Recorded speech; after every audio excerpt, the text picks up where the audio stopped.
I'm Roger Urbaniak with Roger's Outdoor Channel. One of my favorite, my absolute favorite upland bird hunting experience is hunting pheasants. I've been doing it for probably 60 plus years, and I still get excited when one of those big, gaudy looking birds jumps up and starts cackling and making all that racket. It's one of the more exciting things that you can experience in the outdoors in a hunting situation. And so what I'm going to try to do today is just give you the basics on how to get started in this really fun hobby of learning to hunt and especially learning to hunt pheasants and some of the stuff that's involved in it. There's enough involved in the whole process that I'm just going to give you an outline and give you some directions on where to turn to get the additional information that you're going to need in terms of just, what are the limits, where to go, what's going to give you the best chance of coming home with birds, how much is it going to cost, those sorts of things. So I'll try to give you, again, an overview, but I will kind of give you some reference information. When you finish kind of listening to this video, again, I'll have companion articles attached that will give you more detailed information on where to go. But a lot of that information you're going to find on the web pages, just looking for Washington Fish and Wildlife pheasant hunting rules and regulations, and as well as they've got other sites that say, okay, here's here's where to go, how to get permission to hunt public land or private lands, etc. So in general, to get you need a hunting license. The hunting license is going to cost you $40.50. On the east side, it's going to cost you $84.50 if it's on the west side, because they pen raise all of the birds over here, and you only can get 2 birds a day on the west side, 3 birds a day on the east side. Again, look up your pamphlets to get the specific information. But before you can actually buy that license, if you're less than 50 years old, you need to take a hunter's education classes. And you can go online to do them. It's going to cost you $25 or $24.95, I think it is. And it will take you about 8 hours to complete it. You need 80% to pass, and then you have kind of a field training session as well that show that you don't lean your gun up against fences and hunter's orange things. I mean, one thing you want to be when you're out there with a dangerous weapon in your hand is you want to be safe, and that's what these hunter education classes teach you. Just wearing this bright orange. If you're hunting with a hunting party and a pheasant gets up, everybody's excited and people start swinging their guns around. That hunter orange catches everybody's attention, and they say, better let that bird go, I better not shoot right now until that bird gets away from everybody. So it's worked for years. Make sure you're wearing it as well. And you read through the rules and regulations. Your shotgun can only carry 3 shells. If you're hunting in pheasant release areas, there's certain parts of the eastern Washington where they have release sites. They pen raise some birds over there, and you can hunt those for free just with your normal upland bird license.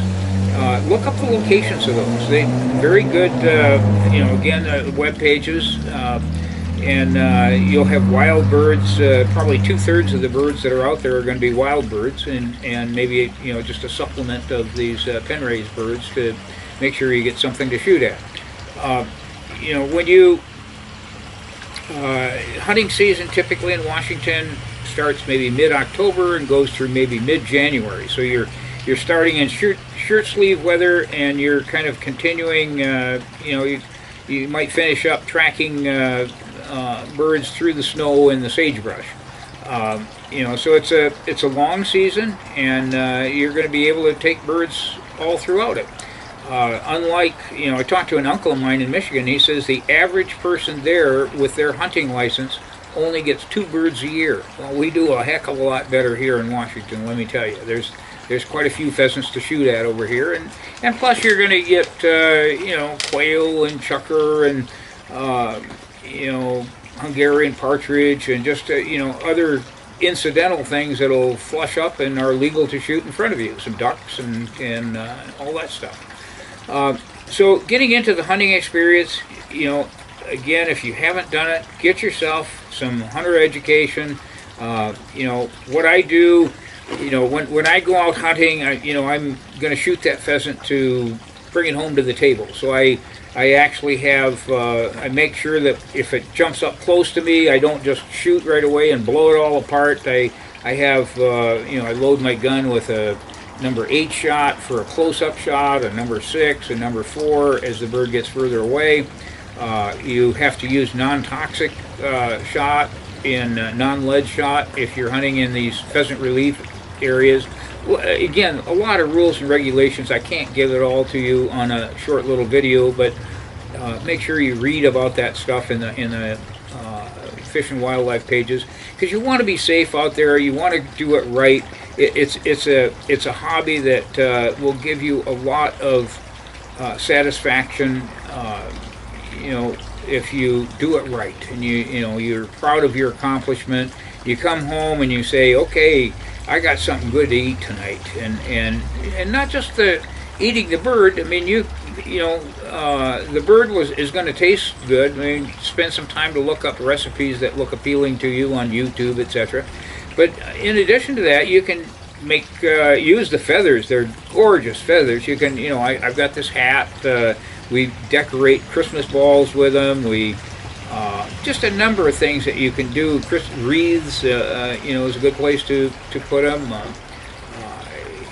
And then even the carcass, you can make, use them for crab bait, for crawdad bait, or you can boil them and make stock for cooking purposes. So, you get a pheasant, you're going to be proud, man.